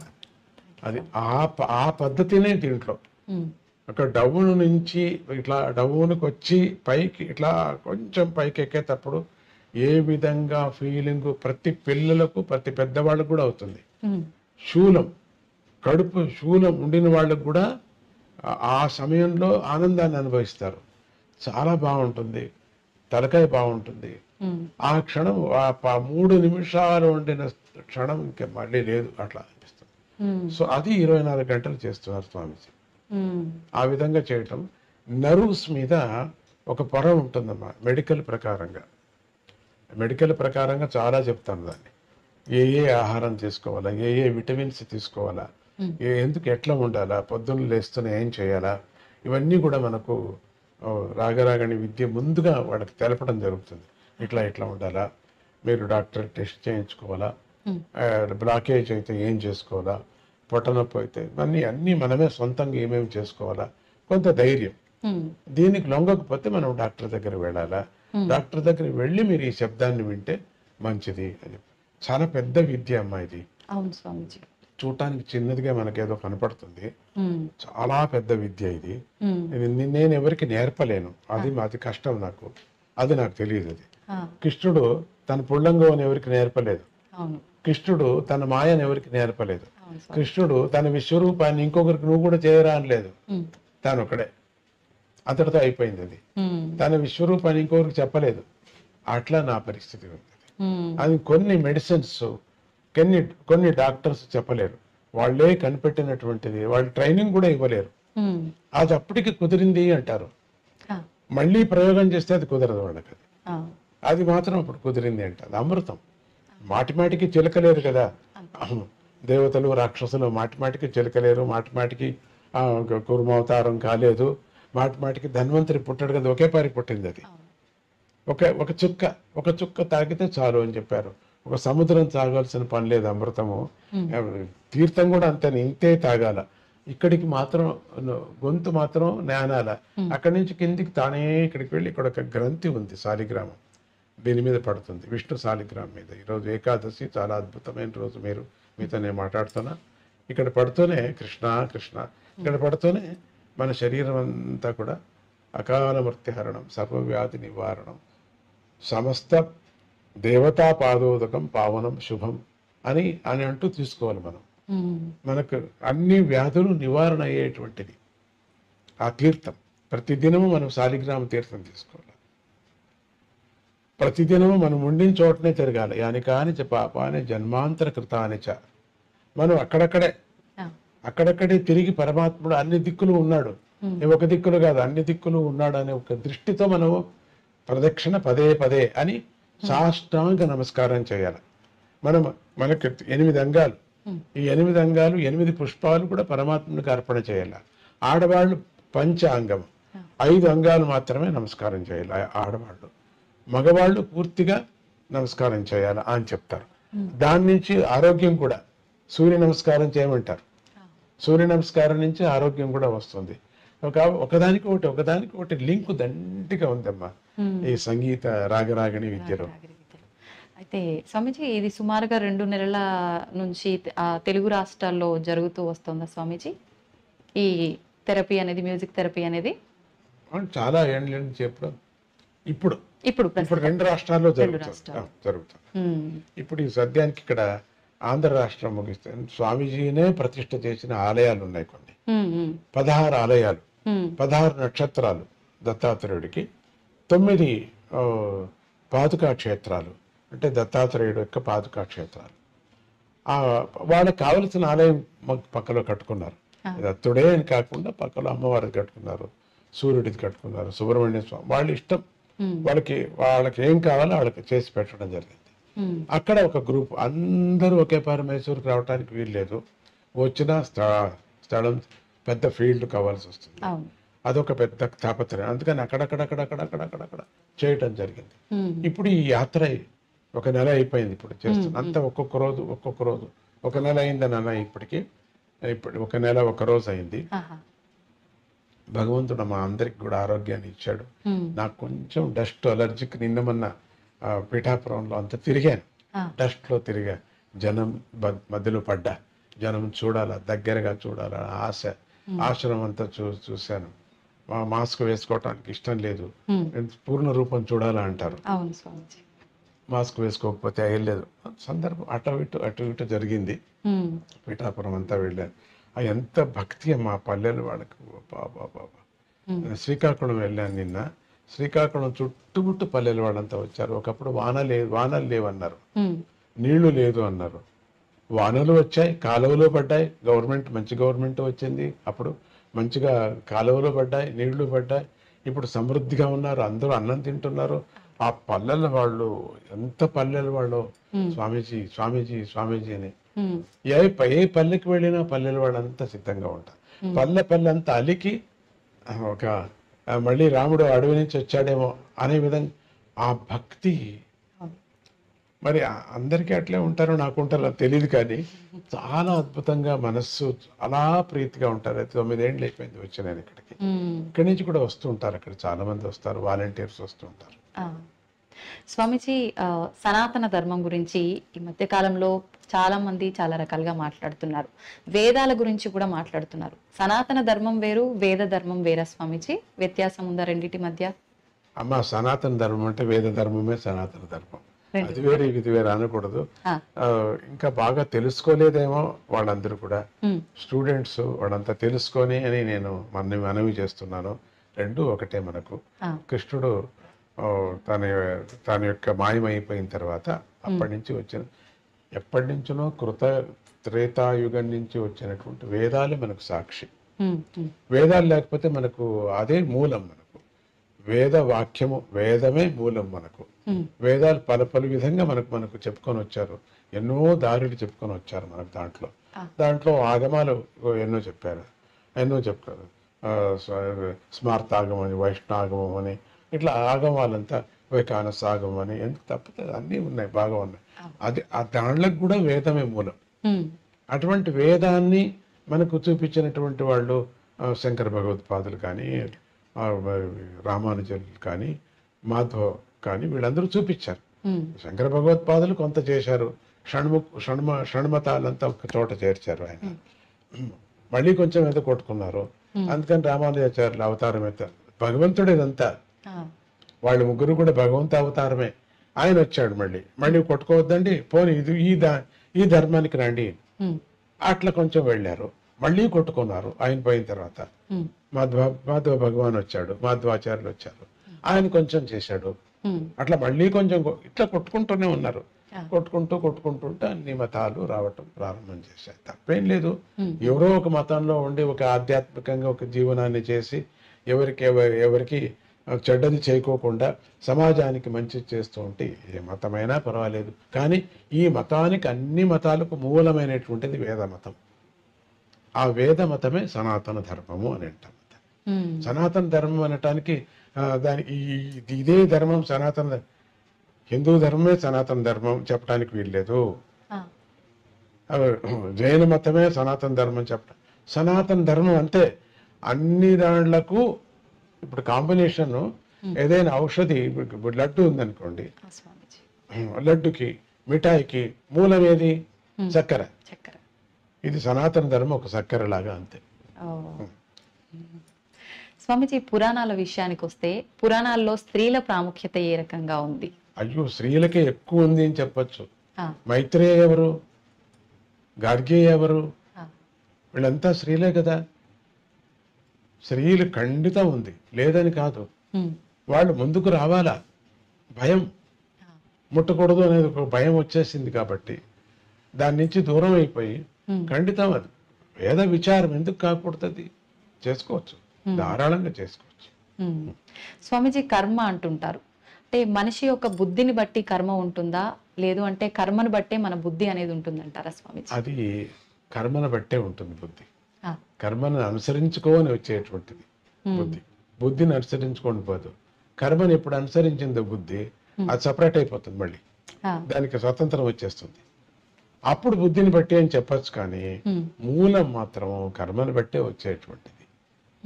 వాళ్ళ కర్మను బట్టే వస్తుంది బుద్ధి.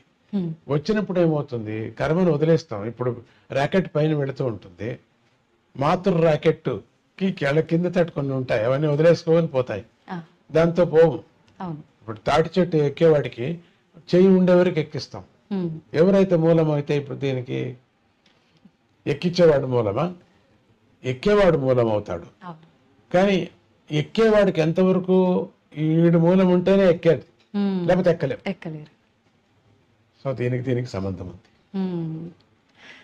స్వామీజీ, మీ విషయానికి వస్తే భగవద్గీత గురించి మీరు చాలా ఉపదేశాలు చేశారు, కానీ ఈ మధ్య కాలంలోనే మీరు ఒక పుస్తకాన్ని కూడా రాయడం జరిగిందని, అది కంప్లీట్ అయిందని చెప్పి విన్నాను. ఆ పుస్తకం గురించి అది నేను 2 వాక్యాల్లో, 3 వాక్యాల్లో, 5 వాక్యాల్లో నేను చెప్పలేను. అంత చాలా పెద్ద మహత్తరమైన విచారం. అందరూ చదవలసినటువంటి పుస్తకం అది. అందరూ చదవాలి. అది ఈ కరోనా సందర్భంలో అది రాయటం జరిగింది. ఒక విధంగా జనం దగ్గరికి రాకపోవటం, ఒకడే ఉండటం, పండితులతో, నేను ఒకడే రాయలేదు, పండితుల్ని దగ్గర పెట్టుకొని, కుప్పా కృష్ణమూర్తి గారు అని చెప్పేసి నాకు చాలా ఆప్త మిత్రుడు, ఆప్త పండితుడు, ఆయనతో చర్చించుకొని ఆయనతో చేయటం చాలా పెద్ద కార్యక్రమం అది. నాకు వాళ్ళ కృషి వాళ్ళకి చాలా పెద్దది అంటారు ఎప్పటికీ కూడా. వాళ్ళదే గొప్ప అని చెప్పుకుంటారు ఎప్పుడు, అంతే కదా. ఈ మధ్యలో అటువంటి పుస్తకం నేను చూడలేదు. అంత అద్భుతమైనటువంటి ఒక్క పర్యం చదివితే చాలా. అది వేదాలు చదివినట్టు ఉంటుంది, ఉపనిషత్తులు చదివినట్టు ఉంటుంది. అది అందరికీ కావలసినటువంటి, రాజకీయ వ్యక్తులు కూడా కావలసినటువంటి పుస్తకం అది. అన్ని ఉదాహరణలు ఇంకెక్కడైనా ఏ సమస్య వచ్చినా ఆ పుస్తకం చదివితే చాలు, సమస్యలు పోతాయి. ఎన్సైక్లోపీడియా లాగా, అది ఆధ్యాత్మిక ఎన్సైక్లోపీడియా లాగా ఉంటుందమ్మ తల్లి. అది అది ఆ పుస్తకం మీకు ఒకటి ఇప్పిస్తాం, అది మీకు ఆవశ్యకంగా దాన్ని చూడాలి మీరు. స్వామీజీ, ఈ మధ్య కాలంలో చూస్తుంటే ప్రస్తుత సమాజంలో బంధాలకి ఎక్కువగా విలువ లేదేమో, తగ్గిపోయిందేమో అన్నట్టుగా అనిపిస్తోంది. ఎందుకంటారు స్వామీజీ? అంటే ఒక టైం లేకపోవటం ఒకటి, చిన్న టైంలో కొన్ని సాధించాలా అనే ఒక ఆతృత జనానికి, అంటే ఐఏఎస్ రాయకనే ఐఏఎస్ అయిపోవాలా అనేది ఒక భావన, ఆన్లైన్లోనే అయిపోవాలా అనేది ఒక భావన. ఇది మనము వెయిటింగ్ అనేది మనలో లేదు, తగ్గిపోయింది. అది తగ్గిపోవటంతో బంధాలు కూడా తగ్గిపోతున్నాయి. సమయం, ఆ సమయానికి మనం కరెక్ట్గా దానికి విలువ ఇవ్వటం లేదు.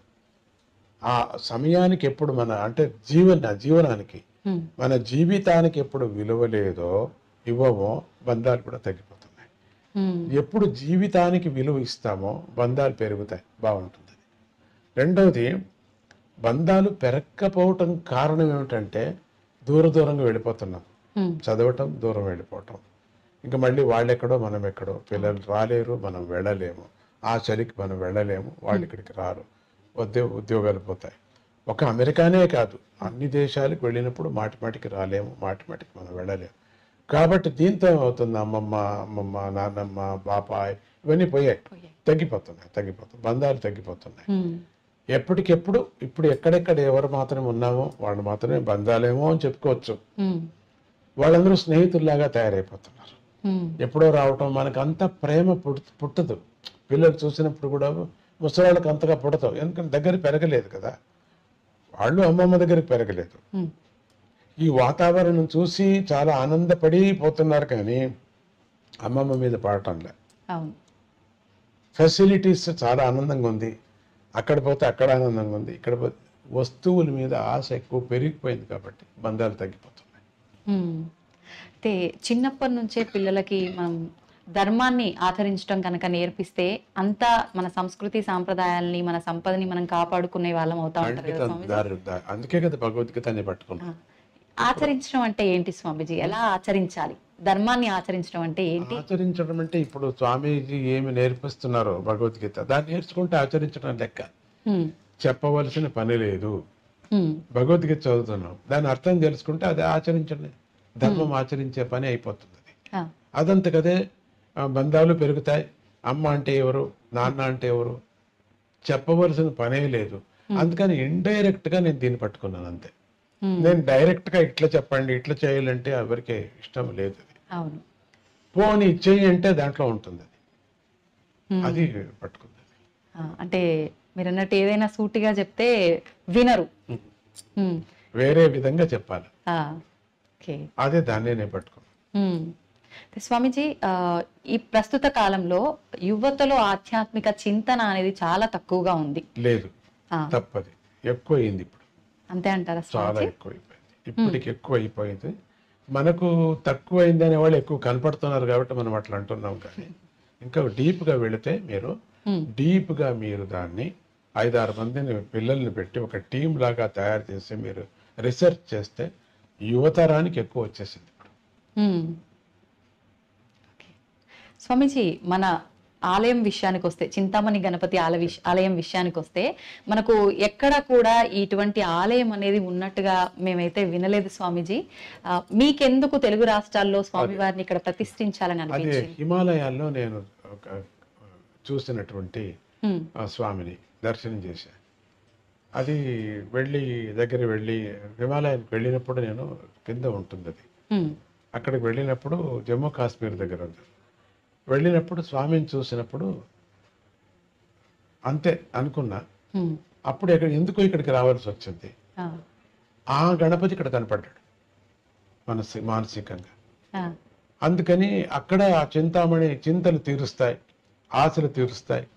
వెళ్ళి దాన్నే ఏం చేశారు, చింతామణి పేరు పెట్టుకున్నారు. కానీ ఆ కాశీలో అప్పుడు అనిపించింది స్వామికి, ఇది మనం తెలుగు రాష్ట్రాల్లో మనం ఇక్కడ పెడితే బాగుంటుంది, ఇక్కడ ప్రతిష్ట చేస్తే బాగుంటుంది అనుకున్నాను అంతే.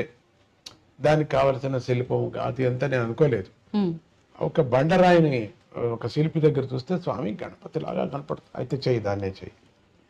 అంతా వాడి యొక్క కృపతో ఈ గణపతిని ఇక్కడ రావటం, మనసులో మూడటం, వీళ్ళందరికీ కూడా మంచిది కలగాలనే దృష్టితో తెలుగు రాష్ట్రంలోనే పెట్టాలని తానే చెప్పాడు.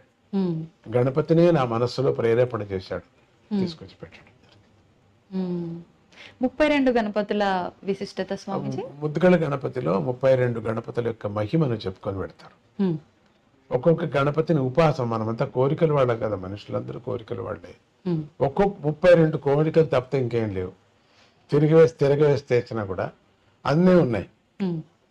లెక్క వేసేస్తే ఎవరెవరికి ఏ దురాశ కానీ, ఎంత ఆశ కానీ, మంచి ఆశ కానీ, చెడు ఆశ కానీ అన్నీ ఒక పట్టీలాగా రాస్తే అయ్యే 32 మా గ్రూపులు అవుతాయి అంతే.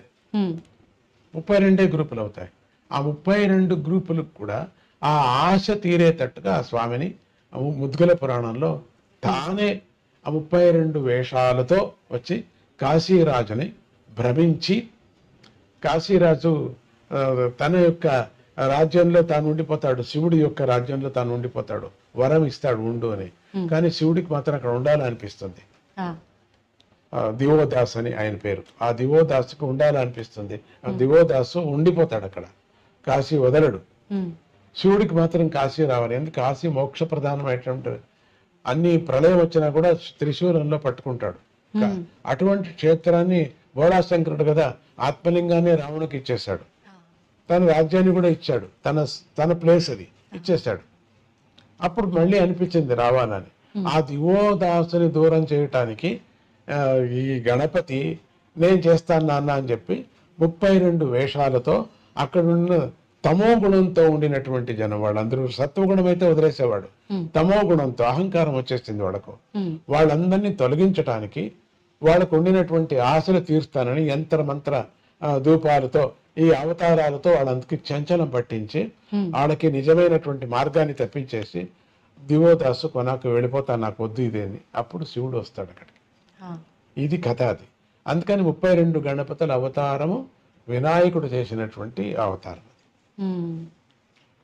స్వామిజీ, మానవుల విషయానికి వస్తే కోరికలు సహజమే మీరు అన్నట్టుగా, కానీ పుట్టుక చావు అనేది కూడా అది సహజము, ఎవరికైనా తప్పదు అన్న విషయం తెలుసు, అది వాస్తవం. కానీ చావు అనగానే భయపడిపోతూ ఉంటారు. దీని గురించి ఏం చెప్తారు స్వామిజీ? ఎందుకంటే ఈ బంధం ఎక్కువ, దీని మీద ఆశ కదా, అందుకని ఈ ఆశను వదిలేసిపోతామే అని ఒక భయం, ఒక భయం. అందుకని ఈ సోఫా వదిలేసిపోతున్నాం, ఈ టీవీ వదిలేసిపోతున్నాం, ఈ గడియారం వదిలేసిపోతున్నాం, ఈ ఫోన్ వదిలేసిపోతున్నాం అని ఒక బెంగ, ఇవన్నీ వదిలేసిపోతాం. అందుకని భయం, చావు అంటే భయం. రెండోది, చచ్చేవాడిని అడిగితే బాగుంటుంది, కానీ వాడు వచ్చి చెప్పడు కదా వచ్చేంత. యముడు కనపడతారు వాళ్ళకు, దూతలు కనపడతారు, అందుకని భయం. చనిపోవడానికి ముందా స్వామిజీ ఆ క్షణంలో కనపడతారు కాబట్టి భయం.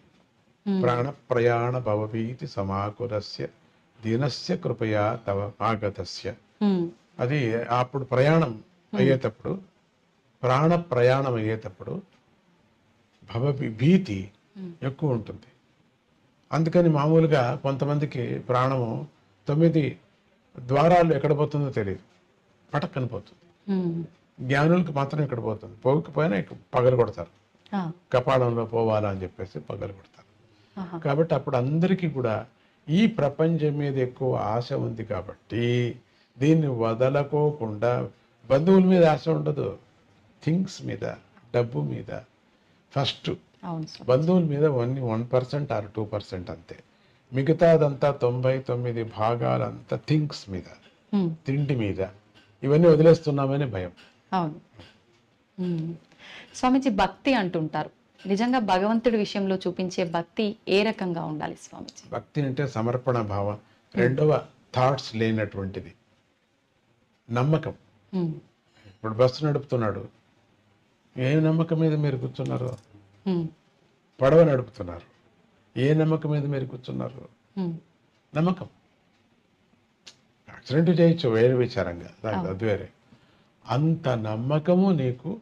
ఒక డ్రైవర్ మీద 45 మంది ప్రాణం ఎట్లా నమ్ముకున్నారో అన్నీ పోతాయి. ఇప్పుడు యాక్సిడెంట్ ఏం కాదు కదా, ఏదో సందర్భానుసారంగా ఎట్లా నమ్ముకున్నామో ఆ నమ్మకమే భక్తి. అటువంటి భక్తిని పరమాత్మ మీద పెట్టాలి.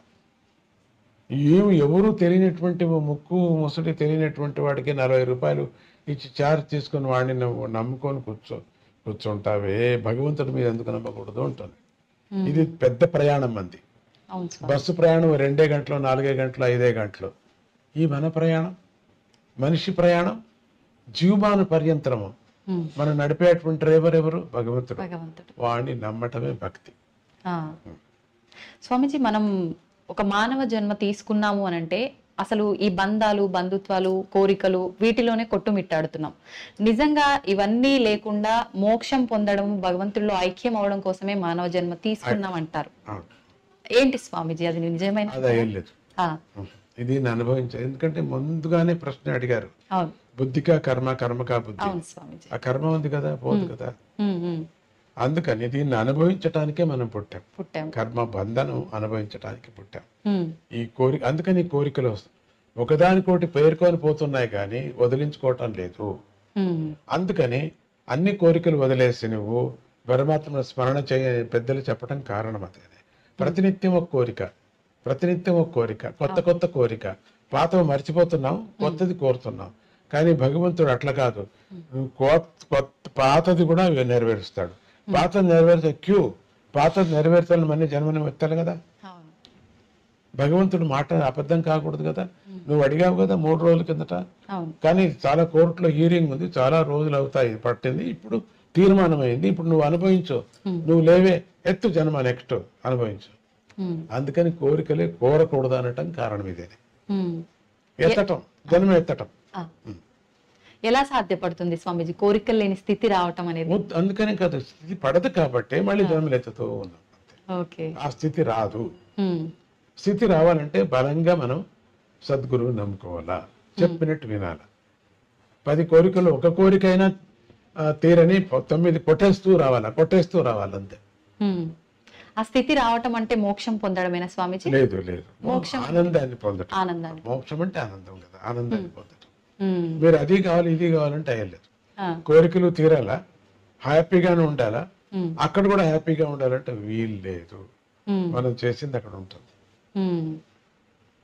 అంటే మనం ఒక మనిషిగా ఉండి ఈ కోరికలు తీర్చుకుంటూ మళ్ళీ జన్మ రాకుండా ఉండాలి అంటే ఒక వ్యక్తి చేయాల్సిన కార్యం ఏంటి? అదే గురువుని ఆశ్రయించాలా, గురువు చెప్పినట్టు వేదాంత వాక్యాన్ని వినాలా, ప్రాక్టీస్ చేయాలా. గృహస్థుడుగా ఏం చేయాలో ఆ ధర్మాన్ని చేయాలి. అంత మాత్రమే పాపం అది. అంత మాత్రం, దాంట్లో కూడా పాపం ఉంది, అంత మాత్రమే పాప పుణ్యాలు. అంత మాత్రంతోనే తృప్తిగా ఉండాలా. అది జీవనంతో శాంతిగా సమదృష్టితో ఉండాలా. ఊహపోహలు ఉండకూడదు. ఊహపోహలు ఒకరోజు నిజమైపోతాయి. అందుకని ఊహపోహలు కూడా అట్లా ఉంటే బాగుండు, ఒకరోజు అయిపోతాం. ఊహలు కూడా లేదు. పరమాత్మనే భజిస్తూ ఉండాలి. అదే ఊహ. భగవంతుడిలో చేరాలి. అది మంచి మంచి కథలు, మంచి మంచి విచారాలు వింటూ ఉంటే దాంట్లో విహరిస్తూ ఉంటాయి. రేపు పొద్దున్న నీకు అదే కళ కనపడుతూ ఉంటుంది. మీరు పరీక్ష చేసి చూడండి మరి కావాలంటే. అదే ఊహల్లో ఉంటే ఇదే కనపడుతుంది మనకు. మళ్ళీ అదే కావాలి, మనకు అదే కావాలి, ఇట్లే ఉండాలి, అట్లే ఉండాలి అనిపిస్తుంది. ఈ ప్రపంచంలోనే ఉంటూ మోక్షం కావాలంటే ఎట్లా అవుతుంది? ఇంపాసిబుల్. అంటే ఖచ్చితంగా మనం జన్మ తీసుకుంటూనే ఉంటాం కానీ అదైతే సాధ్యపడదు. కోరికలు కోరుతున్నాం కాబట్టి. అవును, కోరికలు లేకుండా ఉండాలి మనం. అప్పుడు జన్మ తగ్గుతుంది. ఒకే రోజు తగ్గదు, ఒకటోటిగా పోతూ తగ్గిపోతుంది. స్వామీజీ, మనం చేసే కర్మను బట్టే మనకు జీవితం ఉంటుంది కదా మీరు అన్నట్టుగానే. ఇప్పుడు కానీ కొంతమంది చెప్తూ ఉంటారు స్వర్గం నరకం ఉంటుంది, మనం ఖచ్చితంగా దానికి సంబంధించి ఆ మూల్యాన్ని చెల్లించుకోవాల్సి ఉంటుంది అని చెప్పి. నిజంగా అవన్నీ నమ్మొచ్చు అంటారా? ఖండిత. ఇప్పుడు ఎందుకు నమ్ముతారైతే? కోర్టు కచేరీ ఉంది కదా, ఇప్పుడు ఎందుకు నమ్మాలి మనం? ఎవరు చేశారు ఇది? మనవాళ్ళు చేశారు కదా. ఎవరు మీరు? మనుషులే కదా. ఎవరు సంవిధానం చేసుకున్నారు? మనుషులే కదా. ఎవరు ఈ తీర్మానం చేశారు మంచిది చెడ్డదని? మనుషులే కదా.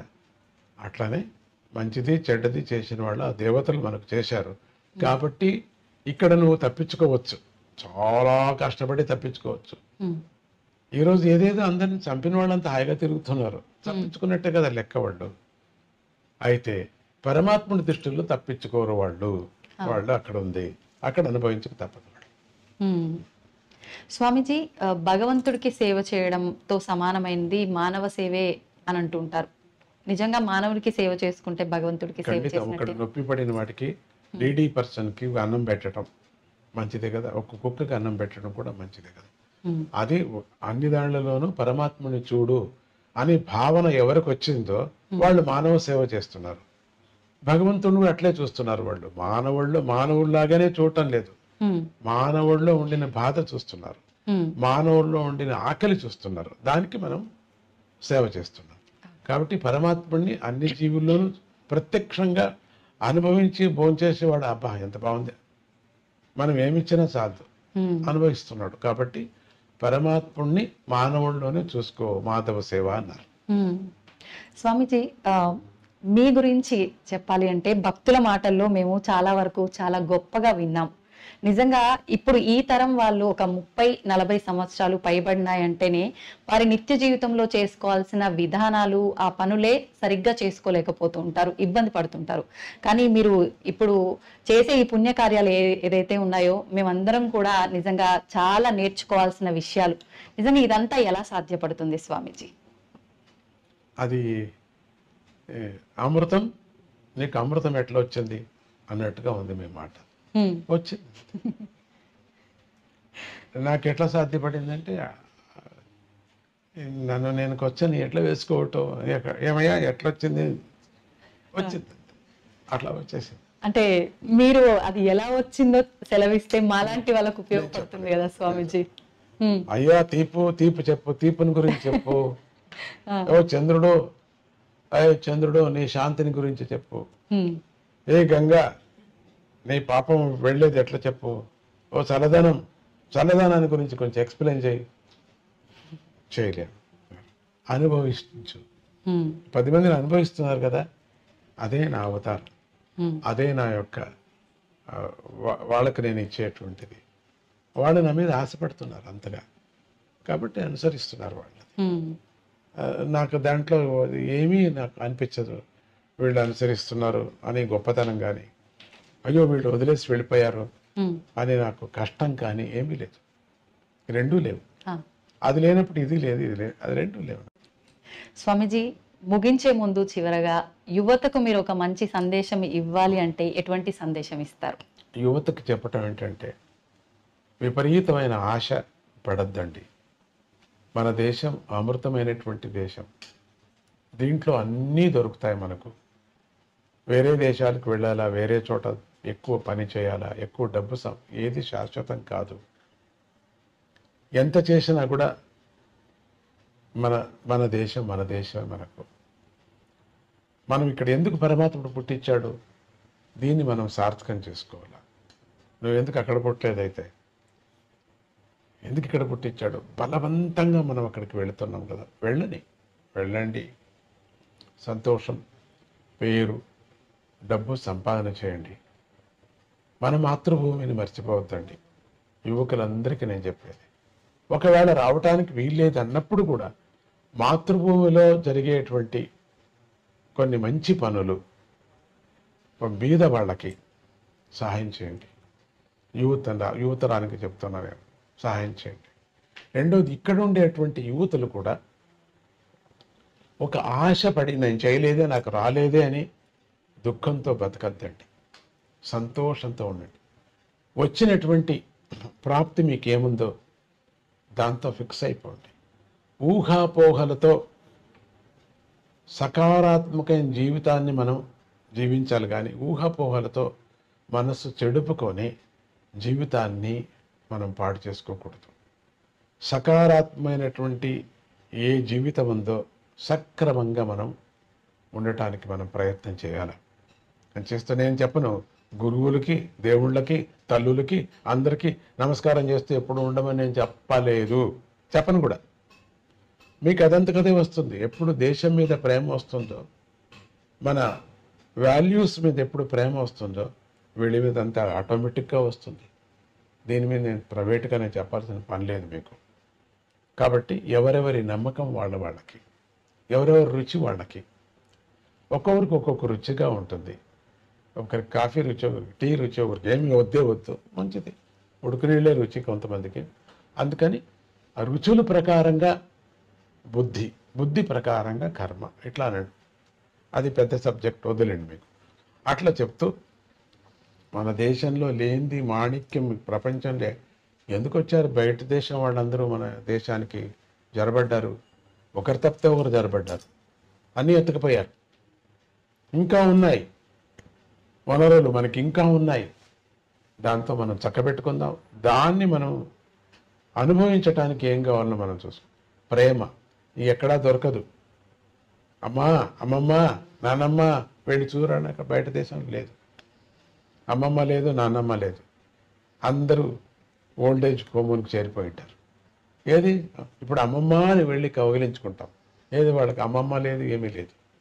ఎంత అనుబంధాలు ఉన్నాయి ఇక్కడ, ఎంత ప్రేమ ఉంది ఇక్కడ, మరి ఎంత మంచి పంట పండుతుంది మనకు, ఎన్ని అభిమానాలు ఉన్నాయి మనకు, ఒకరికొకరు స్నేహ హస్తం సహాయం చేయాలన్నది ఉంది మనకు.